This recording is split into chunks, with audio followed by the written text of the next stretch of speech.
Okay then, folks. Good morning. Thanks for coming. Hope you're all enjoying the conference so far. And my name is Matt, and today we're going to talk about .NET without Windows, which of course means it's a .NET Core talk. And we're going to have a look at what it means to build and run and deploy and debug a .NET Core application without having to use Windows, without using Visual Studio. And the first thing we need to do really is kind of ask ourselves why. Why are we interested in doing this? Why do we want to run .NET without Windows? And of course the answer is, of course, because all developers love MacBooks and we're all sick and tired of running Windows on a VM. Although, of course, if you want a slightly less flippant answer, there are probably a couple of things you could say here. Firstly, I think there's a decline of the monoculture, the idea that Microsoft has to be the entire stack, top to bottom. We've had more of a sort of a rise of the polyglot programming, so the idea of using different tools, different languages, different operating systems, the right tools for the right job. We've also seen in recent times the rise of the DevOps culture, more specifically the idea that you can sort of automate your infrastructure. You can, it's got it repeatable, it's immutable, and you can automate it. And Windows doesn't really fit into this world at the moment. So they're working on that with Nano Server, and it's going to be much more scriptable and workable. But right now, the majority of the tooling around this is really focused around the Linux space. And the third reason is the cloud. Running your servers on somebody else's hardware is a great idea. It's nice being able to scale up and scale down as appropriate. But when you pay for this and you pay per the size that's of the files on disk and the size of the memory footprint that you've got, then Windows can be a bit heavy for this. Windows Server is several gigs, whereas Linux is several hundred megabytes. When you install Windows Server, you've got more files on disk than you're actually going to need. You're not going to use COM, you're not going to use WPF, you're not going to use Notepad or Explorer. And this just kind of bloats then what you've got on your disk and increases any kind of surface area you've got for security attacks, and means you've got more reboots and so on. And this is definitely the use case for Nano Server in the future. It was a much more stripped down version of Windows, which is, again, several hundred megs, similar to Linux. But Linux is there now, so we want to sort of really have something within that space which we can reuse our skill sets as .NET developers to implement applications. But it's not just .NET Core. We shouldn't just totally focus on .NET Core. We've been able to do cross-platform for a good while now. Mono has been around since 2001, since pretty much the start of the .NET framework itself. It's cross-platform. It runs on Linux, on Mac, on Windows, even on your PlayStation, which is pretty cool. The other interesting thing is that it's not just for server applications. So you can do GUI applications with it. GTK Sharp is a cross-platform GUI toolkit, so you could do desktop applications.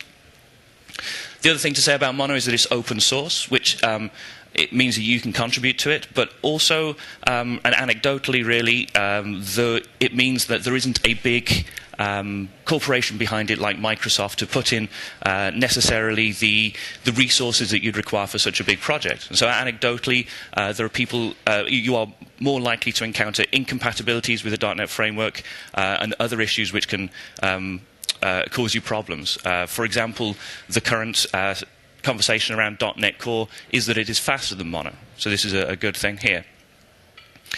It also works both ways as well. So because Mono is open source, it can take code in, and because .NET and .NET Core is open source, then they can pull those codes in. So Mono has seen a number of things brought in from the .NET framework. They've replaced the thread pool implementation with the one for .NET framework.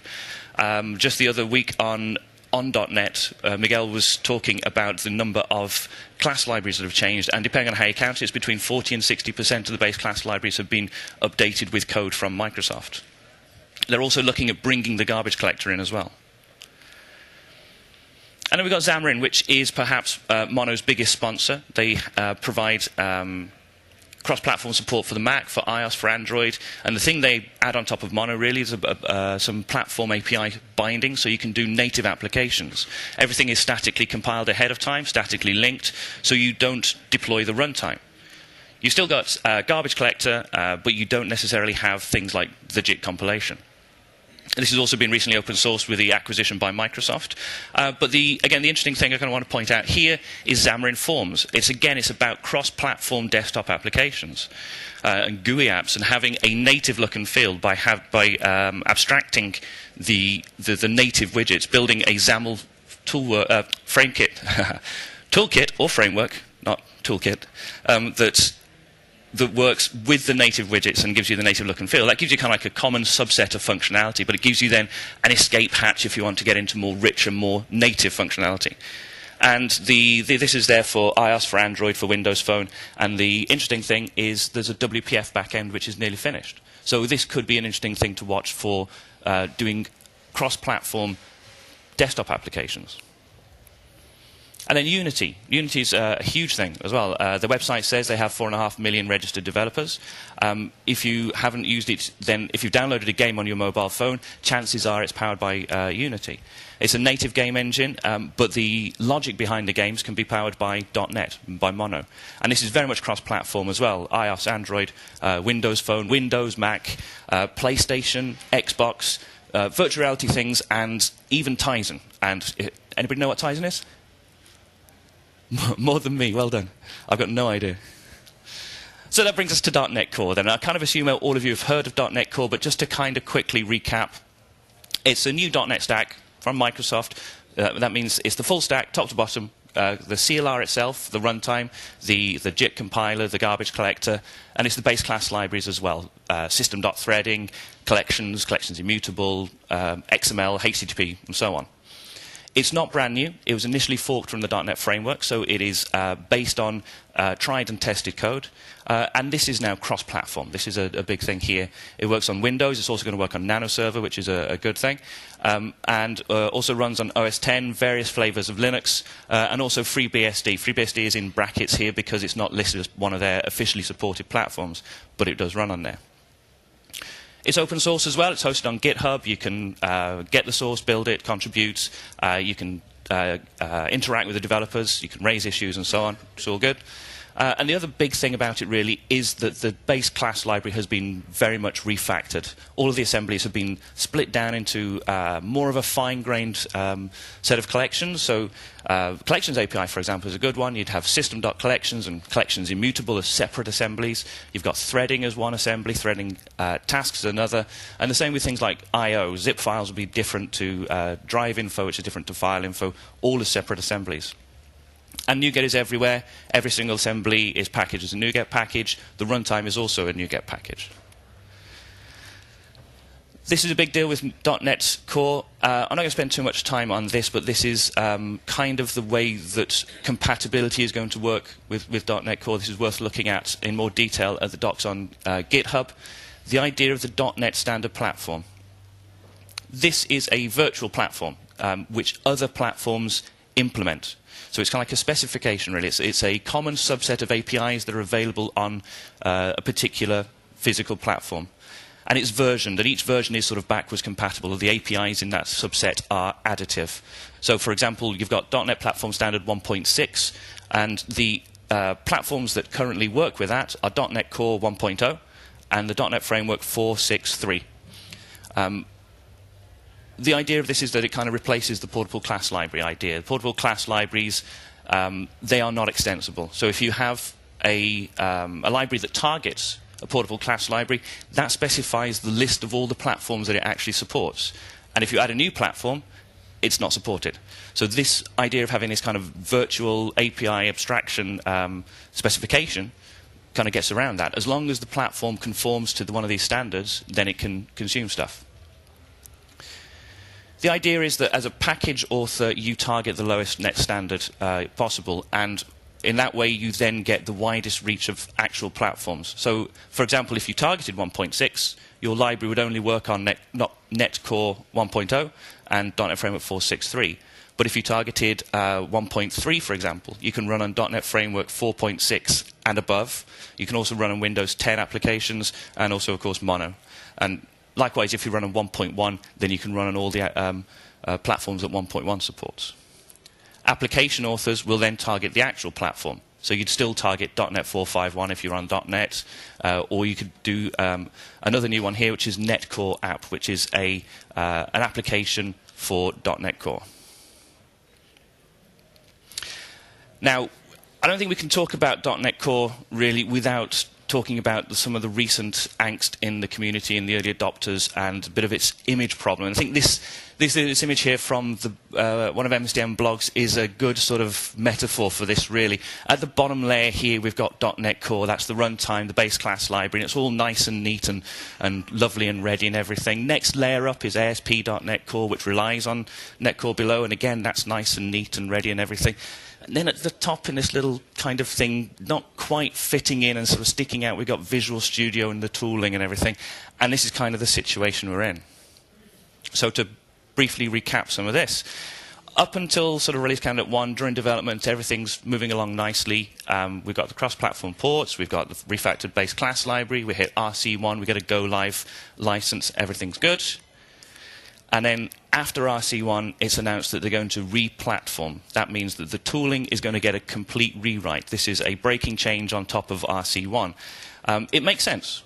Having had a look at the platform, you can see that it's actually really quite focused on ASP.NET development and doesn't necessarily focus on some of the other platforms that .NET Core would like to address. And so there's been a rewrite of all the tooling there. But we're then left in a situation where we've had a go-live license for RC1. We've had lots of breaking changes for RC2 in the tooling. And right now with the release, we've got the .NET Core, the bottom layer. We've got the middle layer of the ASP.NET Core. They are our release candidates 2 status. They're going to RTM at the end of June. But our tooling is at Preview 1. And that's just a bit kind of weird. And then on top of that, we've got changes to the project formats. So the project format file right now is project.json. This is going away, which makes kind of giving a talk about it fun. But the idea, again, having a look at what it does, it's very much, again, focused on the ASP.NET side of things and the sort of Node.js type of working. And it's great for simple applications, simple libraries. But if you want to do something a bit more complicated, then there's kind of not enough scope to work with that and to get that done. And so Microsoft could invest time and effort to increase what project.json does, make it more flexible, more powerful, or they could turn around to their existing solution to this problem, which is MS Build, and that's what they're doing. So they're rolling back changes in project.json, and they're using MS Build and CS Proj files. That then gives us a little bit of a dilemma. Do we port now and migrate everything to project.json just for it to return back to CS Proj files, or do we hang on and wait? The tooling is going to help with this. The tooling is going to make this a bit somewhat automatic. But then that's due with Visual Studio next, which we don't really know what the RTM is for that, and sometime about November is kind of the best we know. So there's kind of a couple of frustrations about this, and then there's another thing. So we've kind of, after the RTM, there are plans to greatly expand the API surface. This was already part of the plans. It was already going to happen. The API service and the net standard was going to increase and improve. But it looks like some of the APIs that were removed from .NET Core and the net standard were decided to be cut to sort of improve the developer experience, and these are now going to get put back in again. And this then sort of gives us a bit of an interesting dilemma with this here. So if we now have a net standard 2.0, which implements a whole bunch of APIs that were previously cut, we could have .NET Framework 4.5, for example, could implement all of those APIs, but how is it now going to support net standard 2.0? So you're going to have code in net standard 2.0 which can't work on 4.5.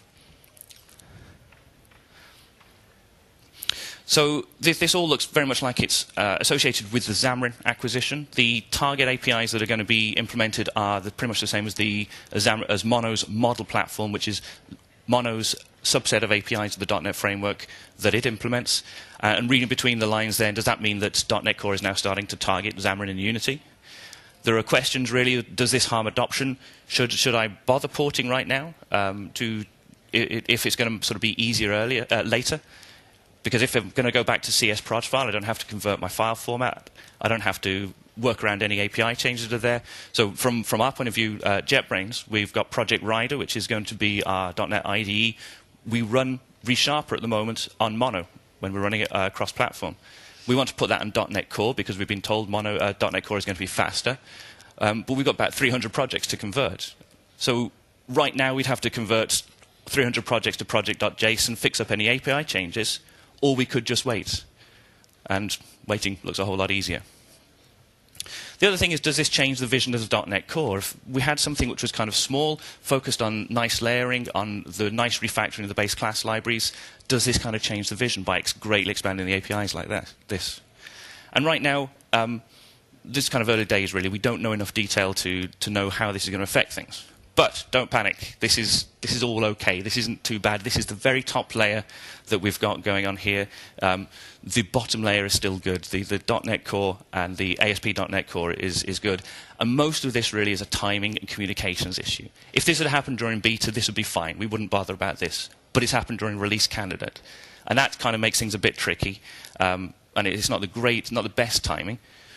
But we can work around. We can work with it. This is a great quote by Nick Craver saying about the project. The project, it's not developed in the open, it's coded in the open. And this is the thing. The decisions are made behind closed doors. That's not necessarily a bad thing. You know, for example, the Roslyn project, all of its language design meetings happen behind closed doors, but they're minuted and put on GitHub and discussed. So it's all fine, but we all need to kind of adjust to this and get used to this idea that it's still Microsoft's project, these changes can happen, and it's okay. But we just need to make sure that the communications around this happen well as well. It's all recent news, dust will settle, it'll move on, and it'll be okay. The changes all make sense as well, so it's actually going to make things better. The new command line tooling is better, it's more extensible, it's better focused on tasks that we want it to be able to do. The project.json changes are going to be good because we're going to have projects that do need the power of MS Build and do need to do extra interesting things like that. And also, the idea of the extended API set. It is going to make porting code easier. And if we can get more code onto the new platform, it's going to be better. So the changes do all make sense. We also have very smart men and women working on this as well. So it is a good project. It's going to come together and it's going to be okay.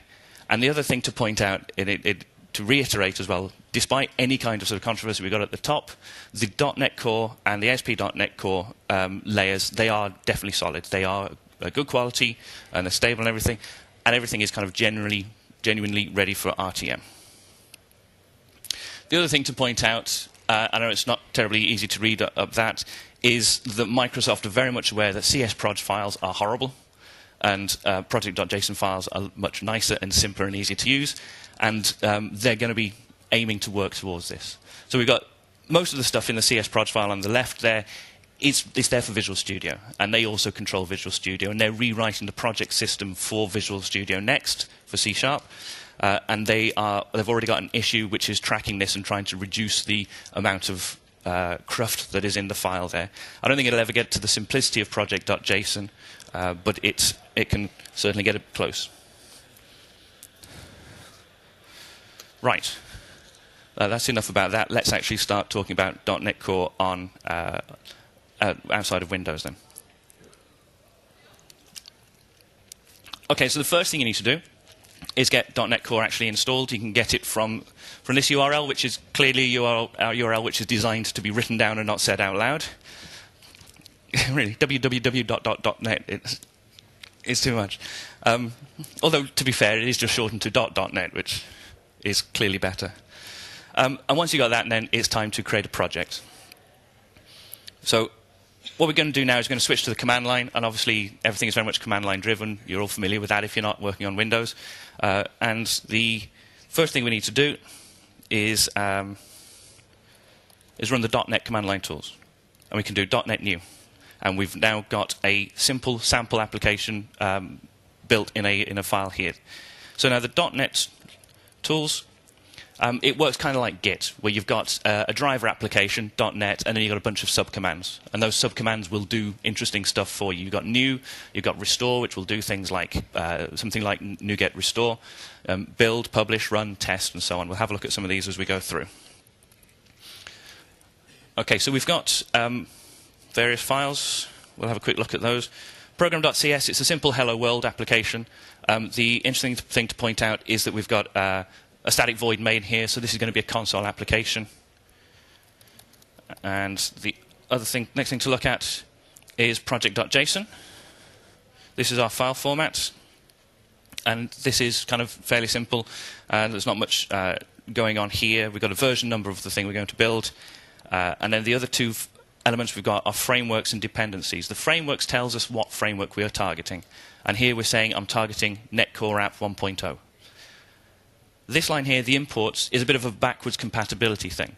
It's saying that I'm going to build a NetCore app 1.0, but I can also consume DNX Core 50 stuff. This is kind of one of the names that got used in NuGet packages as .NET Core was evolving, and we're saying that until everything has kind of been updated and moved on, I can still consume DNX Core 50 libraries. The other dependency we've got is on a package called Microsoft.NetCore.app. So all the items in the dependencies list here are packages. They're NuGet packages, and we can just consume those. This one is the standard package for NetCore applications. And we get to specify the version, RC2 version, and we've also got a type of platform, and I'll come back to that later. So the next thing we need to do is .NET Restore. This is a NuGet restore, and it will go off and it'll download absolutely everything. It'll download the Microsoft NetCore app package and all of its dependencies. And fortunately, I've done this earlier, and it's all locally cached because there is a lot of them. So all the packages are... No, can't spell. All the packages are cached locally and sort of globally per user, and so you've got a nice, easy way of pulling and restoring without necessarily having all the pain of having to download everything all the time. And there's a whole bunch of different packages going on in there. So we can see there's some Microsoft ones. We've also got the system type ones there. These are the nicely factored base class library. And we've also got the runtimes as well. So the actual CLR itself is pulled down as NuGet packages. And once we've restored and we've got our NuGet packages all downloaded, we end up with a project.lock.json file, which is a massive JSON file which we don't need to worry about the contents of, but basically it lists all of our transitive dependencies from our packages. So rather than having to walk all the packages again every time it needs that information, it can just pull it straight from the lock.json file. Okay, next we can do .NET Build. This will compile the app for us. And once we're done, we've got a bin and an object folder. We've got a debug folder underneath the bin. And we've also got NetCore app 1.0 underneath that. We can target multiple frameworks, and so everything is handled, is put under a directory under that. And in that folder, we've got several files. We've got a couple of JSON files, which are all about the runtime information. But the important one there is we've got simple.dll and a PDB file for debugging as well. Now, interestingly, we have a DLL file, even though it's an executable. This is because even if it was a .exe, we wouldn't be able to run it because I'm on a Mac. You can't run exes on that. So to run it, we've got two options, really. We can do .NET Run, and that will sort of run the project. It'll make sure everything is compiled and up to date, and it'll run it. Or we can get to the DLL itself, and we can do .NET simple.dll, and it'll just load that DLL and execute it and run it. Okay, so that's running a very simple project, and that's good, but that's not particularly that much fun. So it is not that interesting, so we could really kind of create something a bit more interesting. And so how do we create an ASP.NET Core application? We don't have Visual Studio, so we can't use Visual Studio templates. .NET New has a type parameter to it. And so it looks like you could perhaps put in something interesting here and generate something with a bit more fun going on there. But it's only implemented for console, so you can do .NET New type equals console. That's all you've got. There are a couple of NuGet packages which can extend the .NET command line tooling. There is one for web code generation, but it doesn't seem to do anything yet. It's not documented yet, so maybe this is how it'll work in the future. I don't know. There are existing packages which extend this for Entity Framework and publishing to IIS, so this could clearly be the way to do it. So what we'll do instead is use Yeoman. Yeoman is a node-based scaffolding app which is extensible, and it's for building, for creating web applications to start with, really. The OmniSharp team have created a generator for ASP.NET Core, and we can use this then to get ourselves started. We've got the steps here to actually get it started. You need Node installed, you need Yeoman installed, you need Bower installed. Bower is a front-end package management for CS and JavaScript files. And then you need the generator installed. And then you need to run Yeoman with ASPNET, which is clearly, I'm too old to say and get away with any kind of cool thing. So, but it's easy to run. We will do ASPNET. And now we get a choice of options of things we can build here. So we can build an empty web application. This is probably the one you'd pick to get started here because it will just give you the framework to get going. You can have a console app. There are a couple of demo web applications which are going to be useful. You can do like a web API application, Nancy, class library, and a unit test application as well. So we'll just create a simple web application, and we will just use the default values there just to sort of get us up and going. So it creates a bunch of files for us. Then it runs npm install and Bower install to make sure we've got all of our client-side JavaScript type files, and we're done. And if we go into Web Application Basic, we've got a lot more files here. So this is a much more interesting project to get started with. And if we have a look at the project.json, let's just get to the top of the file, you can see that there's a bit more going on here. The dependencies is a bit bigger. We've got more things going on. We've got our Microsoft NetCore app here again. So we're still a .NET Core application, but we've got extra things on top of that. We've got ASP.NET Core packages and various extensions as well. We've also got a new element here for tools, which means that we can extend the .NET tooling with various packages as well. So if we go to .NET now, we can do .NET Razor tooling, and that gives us command line tooling to work with Razor files there. Other sort of interesting things we've got in here, we can specify runtime options to use the server version of the garbage collector rather than the sort of desktop version. And we can run some scripts when we're publishing as well. Okay, so we need to do .NET Restore again. And again, this will sort of trundle through. I've got everything cached locally, so it's all nice and quick. It's created our lock file so that we've got something to build against. And we can do .NET build, and it'll go off and compile it. And then we can do .NET Run again. And now we say that we're running on localhost 5000. Oh, clear the screen rather that. Let's just open a web browser. And as that loads up, we're hitting the view, we're compiling the views, and in fact, if we go back to that, we can see that there's logging going on the screen as we sort of click around and move everything, and so there. So we can run an ASP.NET Core application on the Mac. So let's have a look at the code, and that's probably a good time to switch over and have a look at editors. What tools can we use when we're not on Windows to edit and work with our projects and applications and everything? So I'd like to introduce you to Vim. So this handy chart here, I'm just kidding. So we've got several different options we can do. Vim is clearly a very capable editor, and we won't go into that. We've got several options here. We've got a couple of IDEs that we can use and a couple of editors that we can use as well. JetBrains Rider, .NET IDE, which is using ReSharper in the back end, that can run cross-platform, and it's good. Xamarin Studio has recently just got a plugin which allows it to open RC2 applications as well, and so you can use that as an IDE to work with your code. And then there's Visual Studio Code and Atom as rich text editors, which with the OmniSharp plugin gives you editing for and code completion for C# and various projects with that. Okay, so let's just have a look at that. So let's have a quick look. We'll start with looking at things in Rider.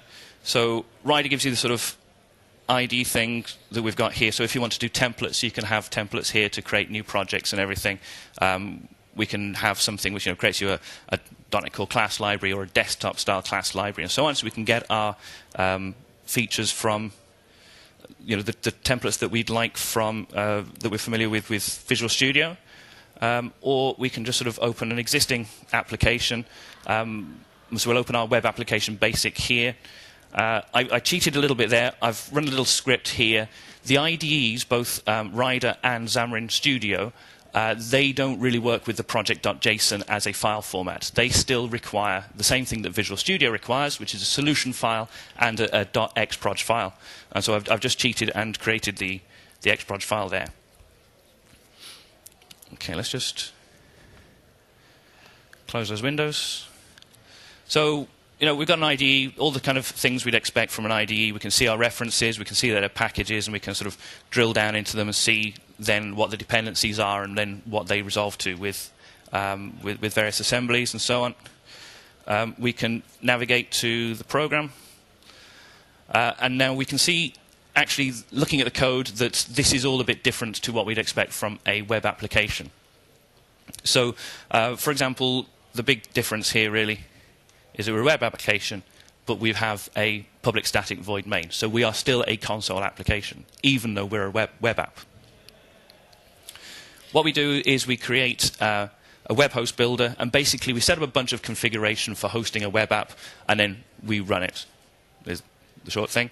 There's a couple of interesting things. We do use Kestrel. By default, we've got to sort of use IIS integration, even though we're not on Windows, and it variously starts everything up. Okay, so while we're in the editor here, we've got all the sort of usual kinds of things we can do. Sort of, I'll tend to clean things up, navigate around. Let's go to a HTML file. And we've got all the usual kind of editor features. Where are we? Things like code completion. We can do things like code completion with the tag helpers. So ASP.NET Core includes the idea of a tag helper, which is a HTML tag which runs server-side, which runs as part of the CSHTML processing. And while it can look like a real tag, it's got sort of additional processing on the top. So, for example, we can have a link to an ASP action here, and then we can sort of provide those as code completion and sort of navigate around and move around to all those kinds of the things there. And we can do a similar sort of thing in code. So I've got Visual Studio Code here. This works in a different way. It doesn't work with project files and solution files. It works with folders. And so what we can do here is open a folder. And there's my web application basic. If I open this up, code sort of restarts. And it takes a moment, and then it notices that actually I can work with this as a project, as a folder, and asks you if you want to create some files. And it creates this VS Code file with some config in there, which helps.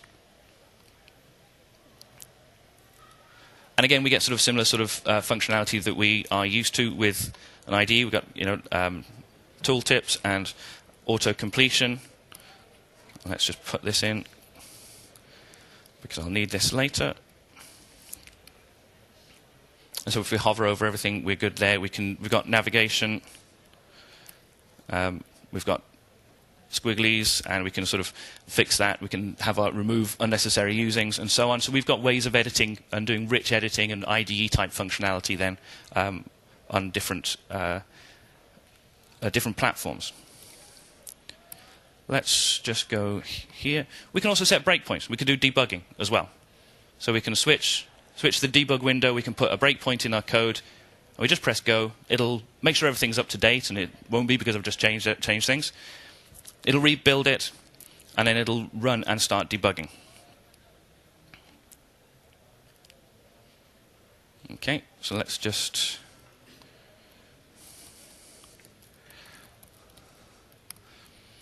start the browser again, and it'll just hit the first view. It'll compile everything, and I'll put the breakpoint in about. So if we click about now, bang, we've hit our breakpoints. And we've got variables on the side here. We can sort of drill into that, and we can see the values that are set there. We can highlight and right-click and evaluate, and it's down in the debug console down here. We can also set data,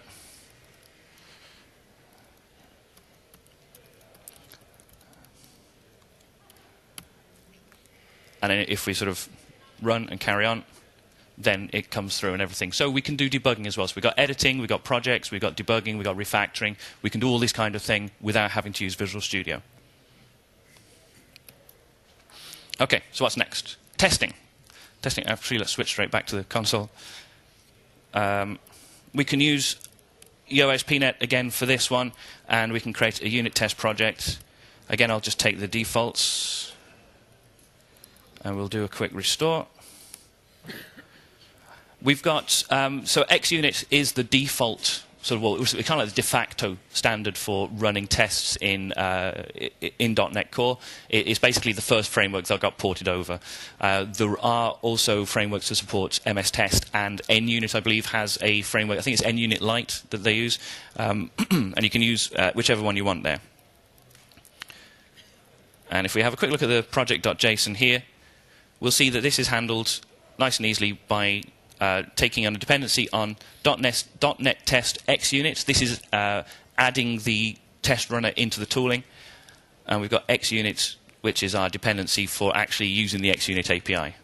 We've also saying that the test runner is XUnit, and that sort of enables it within the tooling. So we can do .NET Run. And we can see that it will immediately fall over because we're not a console application.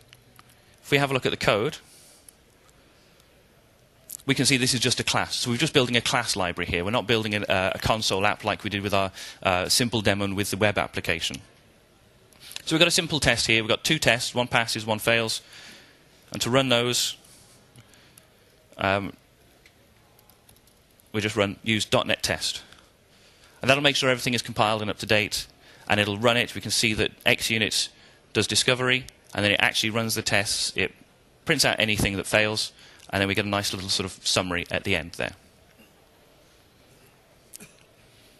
And so we can do testing as well.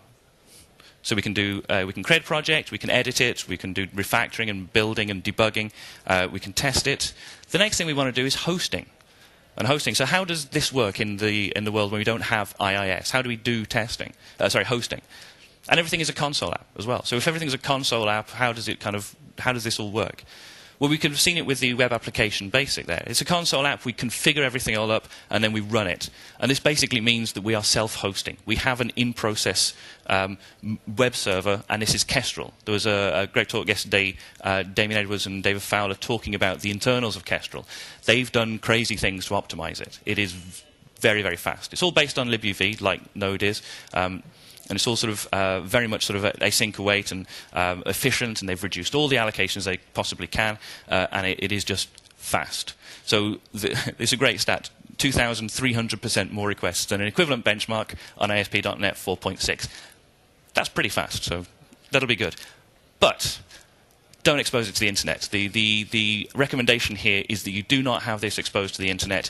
It's, while they've made it as secure as they can, it's not battle tested, it's not battle hardened or anything. It's not designed to be exposed to the internet. Also, you're self-hosting, so it's a different thing. So, what do we do now? We we want to deploy it. We want to get it up and running to be able to host it properly. We need to do packaging, and this is .NET Publish. And so we're back to the command line again. Let's go back to our simple Hello World application, and we'll package this up ready to go. It's all nice and easy. We just do .NET Publish. That'll compile it and make sure everything's good. And if we go into the bin, debug, NetCore app 1.0, publish folder, we're going to see these are all the files that we need to deploy. And here it looks just like what we had before. Just in the debug folder, there's our simple.dll, the PDB file, and a couple of runtime JSON files. In fact, if we let's just go into that folder. We can just do .NET simple.dll and run it, and it's fine. Now, one of the premises of .NET Core was that you could do application local installs of the .NET framework. And clearly here there are no dependencies going on here. The .NET framework isn't being packaged up as part of all of this. So what we've created here is what Microsoft are calling a portable application. This means it is portable to anywhere that already has .NET Core installed. And so it can be reused anywhere. And .NET Core can run it and sort of resolve everything and work with it. And the thing which drives this is this, the type equals platform property of the dependency here. So what we're doing here is we're saying that the Microsoft NetCore app dependency is a platform dependency. It's already there. It's installed and handled by the platform. And when .NET Publish is packaging everything up, it sees this and it knows not to pull all of that in there. We're telling it that it's going to be on the target platform when we get there. We can build a standalone application. And a standalone application will have all of its dependencies in, and we do that by getting rid of the type equals platform.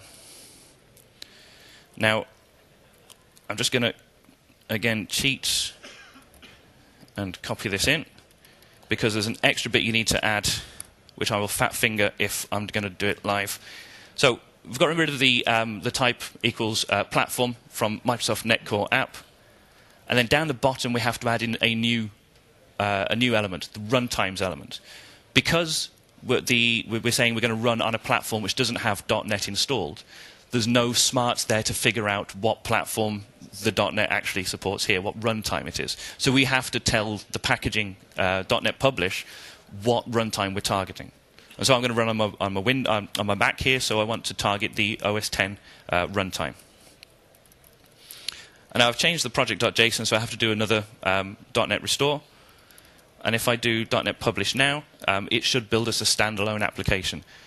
I'm going to also add the -c flag, which means I'm actually going to build in release mode now. And so we've got a release mode application. And if we go into bin, we've now got debug and release. And I can go into NetCore app 1.0. I don't have the publish now. I've got an extra folder, which is my OS X folder. So it's saying that this is now not only framework specific, but runtime specific. And I've now got a publish folder under that. And if I list that, I've got a ton of files. And this is my full dependency set now to do a full standalone application. And now to run this, I can't use .NET and the DLL name. But fortunately, the .NET Publish has given us an executable here, so I can just run simple from the current directory, and it'll do my hello world. And so we can package everything up. We can package up it as a portable application or as a standalone application. Right, so let's have a look at that, how that works then with sort of a web application and how that sort of fits together. So we can just do the same thing. We can just do .NET Publish -c release. And that'll go off and build the application in release mode. It'll run a few more steps because the project.json had some pre-publish scripts which would run some grunt and gulp tasks for our CSS and JavaScript. And then we're done. So if we go to bin, we've got a debug and release again. So we go to release, and we can go to publish. And if we list that, we've got a ton of files. But this project was set up to be a portable app. So it wasn't saying include in the NetCore app stuff. That is still set to be a platform dependency. But we've still got a load of files here because these are the dependencies on top of the platform. So if we just have a quick look at the project.json.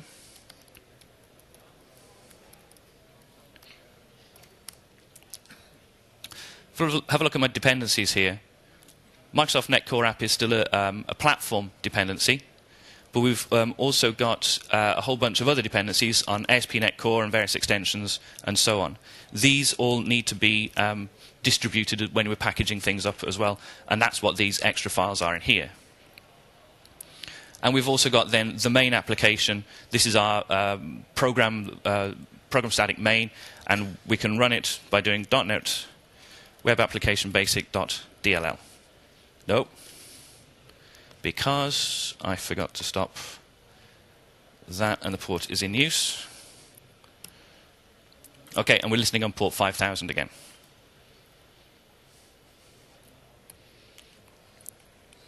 Right, so that's all good for packaging. We can package our application up. We know now how to deploy it because we just need to basically take all of the files in that folder and put it on a server somewhere and run that. If we're doing a standalone app, we can just run the executable that .NET package, .NET Publish creates. If we're running a portable application, we need .NET installed on there already, and we can just do .NET run .NET and the DLL name. But that's no fun because we want to use containers, because everybody wants to use containers. So if you've not used containers before, the idea of this is that it's a packaging format for packaging up an application and all of its dependencies and running it in isolation. The key thing is that it's not a virtual machine.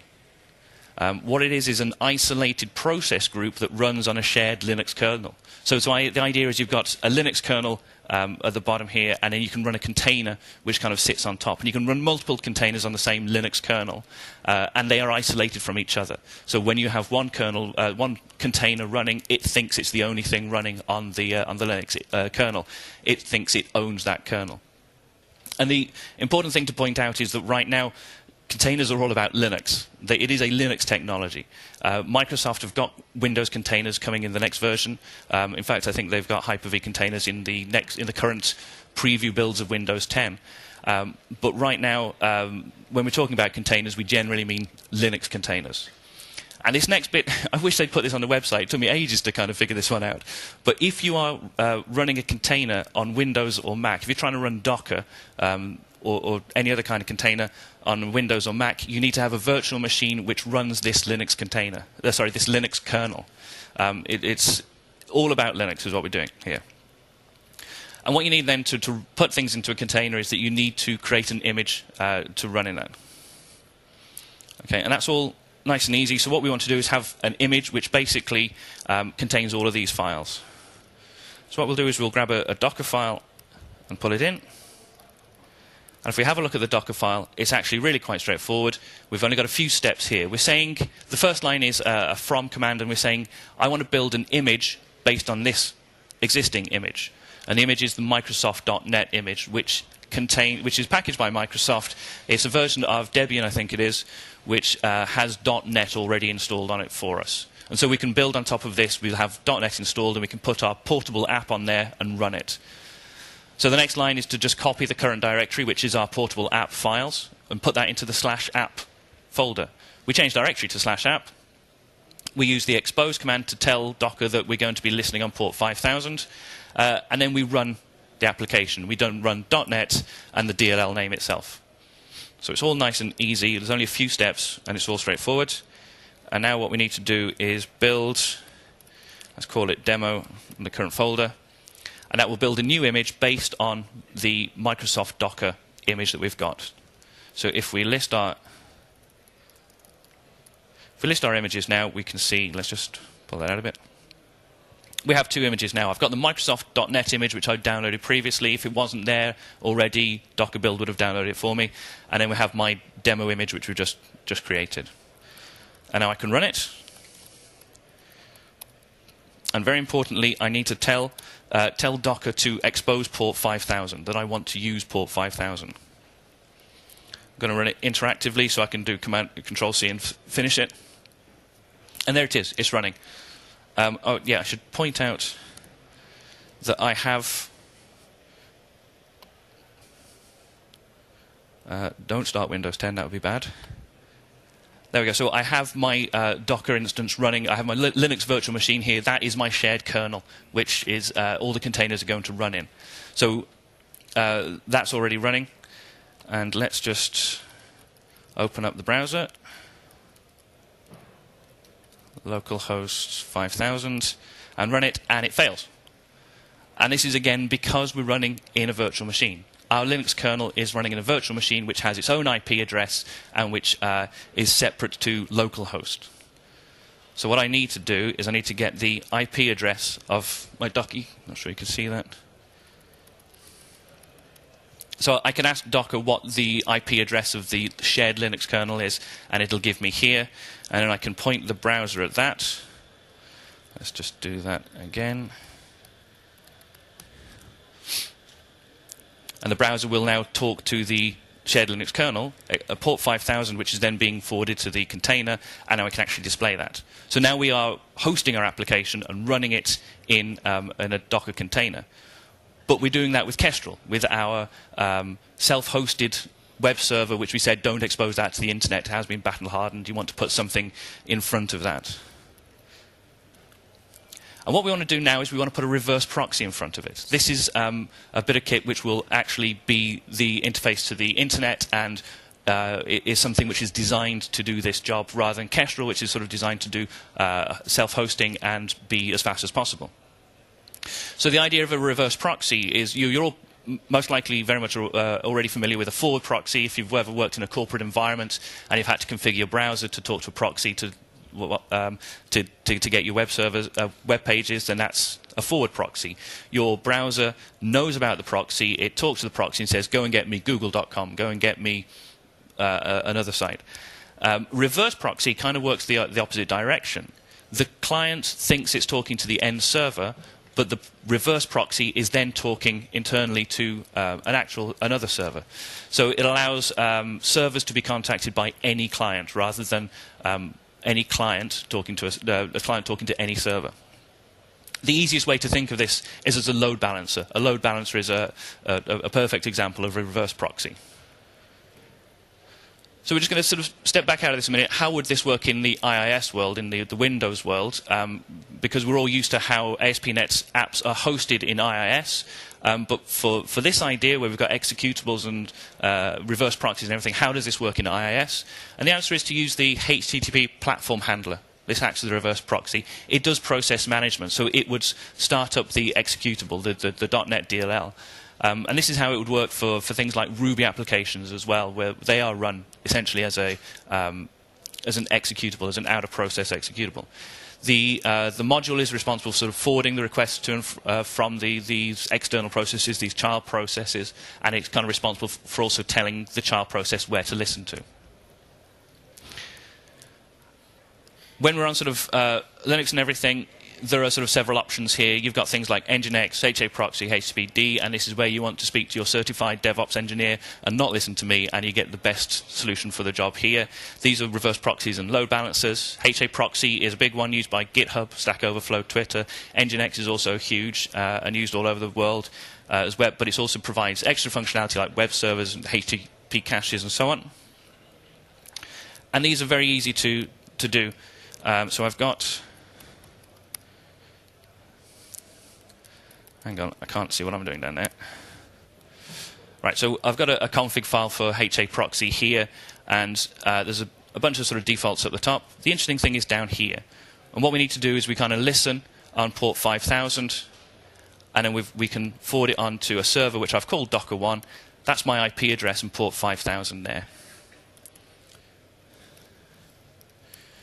So I can just do HAProxy, which I've got installed on my Mac, and I can pass in the config file.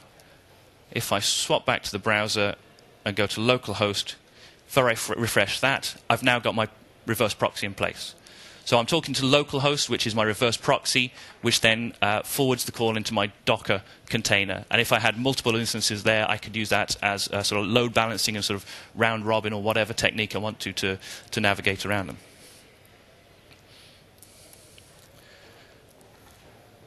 Okay, so now we've been able to create, so that's basically it then. We can create an application, we can edit it, we can debug it, we can refactor it, we can use IDEs, we can use text editors, we can package it up, we can publish it, we can deploy it, we can put a reverse proxy in it, we can host it. So we can do everything that we need to do with an application outside of outside of Windows and on Linux.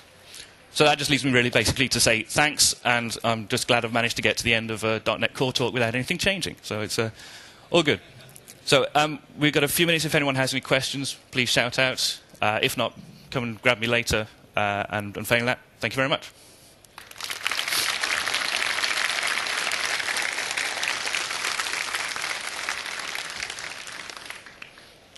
Yes, question. While we're running in Docker, you can't debug. You can do debugging, but you have to do a couple of steps to actually get that working. I'm not going to be able to show you with the time we've got. But yes, you can do remote debugging as well.